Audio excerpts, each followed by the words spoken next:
गजनवी का दौर था तो एक आदमी महमूद गजनवी के पास ना अपना केस लेके आया, मुद्दई बन के आया। उसने कहा बादशाह मेरा केस बड़ा निराला है।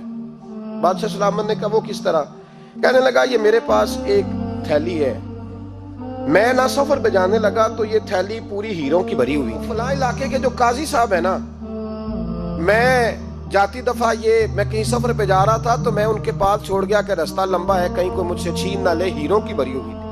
कुछ दिनों के बाद मैं वापस आया हूँ, काजी साहब ने मुझे थैली वापस की है तो इसमें हीरों की बजाय खोटे सिक्के निकले। अब मैंने काजी साहब से कहा है तो काजी साहब तो मेरे गिरेबान तक आते हैं, वो कहते हैं बता कहीं से फटी है, खुली है? वो जिस तरह टांके लगा के तूने सी थी उसी तरह लगे हुए हैं कि नहीं?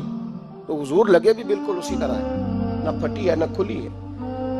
अब मैं लुट गया हूं, मेरी कुल उम्र की कमाई जाया हो गई, कोटे सिक्के कहां और हीरे कहां?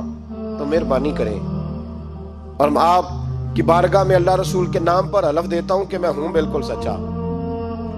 महमूद गजनवी कहने लगे तू जा, थैली छोड़ जा, और जब मैं तुझे बुलाऊंगा फिर दोबारा आना। वो शख्स चला गया। महमूद गजनवी उठे, दरबार बर्खास्त किया, लोगों से कहने लगे चले जाओ, मैं 3 दिन के लिए सैर करने जा रहा हूँ, 3 दिन के बाद लौटूंगा। अकेले जब रह गए ना महमूद दरबार में तो महबूब ने छुरी मंगाई। वो जिस तख्त पे बैठते थे वहां गद्दा बिछा हुआ था, ये गद्दा पड़ा है ना, गद्दा बिछा हुआ, तो महमूद ने छुरी के साथ उसको फाड़ डाला और छुरी जेब में रखी निकल गए। कहने लगे मेरे बाद कोई मेरे दरबार वाले इहाते में दाखिल ना हो। महमूद चले गए। अब वो सफाई करने वाला जब आया ना, उसने आके देखा तो गद्दा तो फटा हुआ है। उसने शोर डाल दिया, पहरेदार भी आ गए, फलां साहब भी आ गए, फलां साहब। उसने कहा वो खुदा के बंदो, उसका गद्दा फट गया है, वो तो मार डालेगा। उसने कहा था सिवाय सफाई और निगरानी वाले के दूसरा आए कोई ना, और यहाँ आया भी कोई नहीं, पहले दिन ही फटा हुआ है तो लटका देगा सबको, क्या करें? शोर हो गया, सारे दरबार के मुलाजिमीन इकट्ठे हो गए। एक बंदा बोला, कहने लगा फिक्र ना करो, मैं कैसे बंदे को जानता हूं, इस तरह सिएगा कि जिसने फाड़ा होगा उसे भी पता नहीं चलेगा कहां से फटा था, ऐसा बेहतरीन रफू करेगा कि पता भी। उसने कहा यार हम सारे 1-1 महीने की तनख्वाह देते हैं, तू बंदा बुला। वो बुला लिया उसको, उसका नाम अहमद रफूगर था। वो आया, उसको गद्दा दिखाया, उसका यार इस तरह सीना पता ना चले। उसने कहा फिक्र ही ना करो, मैं बड़ा कारीगर हूं। बड़े बड़े कारीगर लोग नहीं हमारे मुल्क में पाए जाते, कोई निशान छोड़ते हैं पीछे? बड़े कारीगर का पैसे होने चाहिए, बड़े बड़े कारीगर बंदे।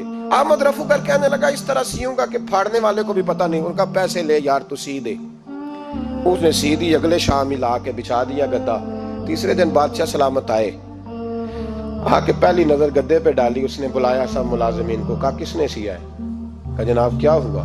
कहा ये फटा हुआ था। किसने? कहा नहीं फटा ही नहीं। वो कहने लगे बनो बात, मैं खुद फाड़ के गया था, तो बताओ सही सिया किसने है?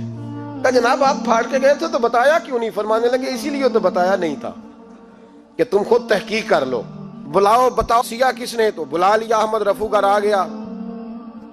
उसको जब बुला के सामने बादशाह खड़ा किया, कहा भाई तूने सिया है? कहने लगा हुजूर आपके सारे मुलाजिम इकट्ठे होके आए थे, मेरी गलती कोई नहीं। कहा नहीं यार तू बड़ा कारीगर है, मैंने अपने हाथ से फाड़ा था पर मुझे भी नहीं पता चल रहा कहां से फटा था।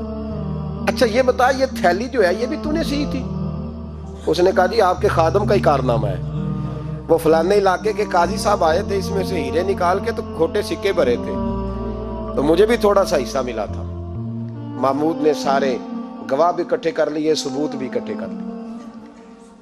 फिर काजी को बुलाया, पहले सारे सबूत और गवाह केस हल कर लिया। फिर हमारे यहाँ ये हाल होता है कि मुदई 2-3 हफ्ते के बाद खुद ही हाथ बांध जाता है, कहता तुसी मेरी जान छड़ो, मुझे फड़ो पावे ना पड़ो। वो कहता है मुझे माफी दो, मैं रहा। जुल्म है ना, जुल्म ज्यादती है कि जो बेचारा इतने सवाल मुजरम से नहीं होते जितने मुदई से होते। आप यकीन करें इतने सवालात होते, बेचारा हफ जाता है। ये तरीका दुरुस्त तो नहीं है कि लुट गया और दूसरा तरह तरह के सवालों के जवाब देता फिरे बेचारा। सारे सबूत इकट्ठे करके काजी साहब को बुलाया, तन्हाई में ले जाके महमूद गजनवी ने कहा काजी साहब आपसे गलती हो गई, गरीब आदमी था, वो लुट गया है, उसने तो बड़ी मुश्किल से कुछ हीरे जमा किए थे और उसकी कुल कायनात थी, तो आप उसका माल उसे दे दें, बात खत्म। काजी साहब कहने लगे आप मुझ पे इल्जाम लगा रहे हैं, सवाल ही नहीं पैदा होता। आप मेरी दाढ़ी देखें, आप मेरा एजाज देखें, दुनिया जानती है मैं इस तरह। काजी साहब इंसान भूल ही जाता है, बंदा भूल जाता है, गलती होगी। माल ने कहा नहीं सब, कहा मैं तन्हाई में पूछ रहा हूं, मैं उस वक्त पूछ रहा हूं जब दूसरा मौजूद कोई नहीं, आज तौबा कर ले। میں کچھ نہیں کہوں گا، تو میری زبان پہ اعتبار کر، تجھے پتا ہے میں جو کہتا ہوں اس پہ عمل بھی کرتا ہوں، باز آ جا۔ پر قاضی نے کہا نہیں، میری غلطی کوئی نہیں۔ محمود نے پھر بڑے دربار میں بلا لیا، مجمع عام میں۔ مہلت کے دنوں میں جو توبہ کر لے وہ بچ جاتے ہیں، لیکن لوگ رسوائیوں کے دنوں میں پھر واپس لوٹتے ہیں اگلا گھر دیکھ کے، پھر حالات اور طرح کے ہو چکے ہوتے ہیں۔ جب بڑے دربار میں قاضی کو بلایا، بھائی تو مانتا ہے کہ نہیں؟ اس نے کہا نہیں۔ تو کہا بلاؤ احمد رفوگر کو۔ جب احمد رفوگر آیا تو بوڑھے قاضی کی ٹانگیں کانپنے لگی، جملے ٹوٹنے لگے، لفظ زمین پر گرنے لگے، بات صحیح نہیں ہوتی، زبان لڑکھڑانے لگی۔ محمود کہنے لگے قاضی میں نے تجھے کہا تھا وہاں مان جا بات، اب بڑے دربار میں بول۔ تو جب قاضی صاحب کی گردن خود بخود جھک گئی تو دنیا سمجھ گئی، کہا نکل جا میرے دربار سے۔ محمود بولے نکل جا، اتنی تجھے عزت دی، اتنی بڑی تنخواہ دی، قاضی بنایا، اور یہ تھوڑی سی رقم کے لیے، تھوڑی سی رقم کے لیے تو بددیانت ہو گیا، چل چلا جا، نکل۔ قاضی دربار سے نکلا تو لوگ لعنتیں برسانے لگے۔ کل جو دکانیں چھوڑ کے سلوٹ کرنے آتے تھے وہ کہنے لگے اس کی عمر دیکھو، اس کے کام دیکھو، دیکھو اس نے کیا کیا۔ گھر گیا، بچے جن کے لیے پاپ کمایا تھا، جنہاں لی تو پاپ کمائے ہن کتھے نہیں ہو تیرے گھر دے، وہ بچے کہنے لگے ابا جی ہم تو سکول مدرسہ جانے کے قابل نہیں رہے، امید تھی کہ بیوی ساتھ دے گی۔ وہ کہنے لگی میں میکے کیسے جاؤں گی، گلی کی عورتیں طرح طرح کی باتیں بناتی ہیں۔ اور بھائی کامیابیوں کے بڑے سربراہ ہوتے ہیں، کوئی کامیاب ہو جائے تو سارے کہتے ہیں میری سپورٹ سے ہوا ہے، ناکامیاں ہمیشہ یتیم ہوتی ہیں، ناکامیوں کا کوئی سربراہ نہیں ہوتا۔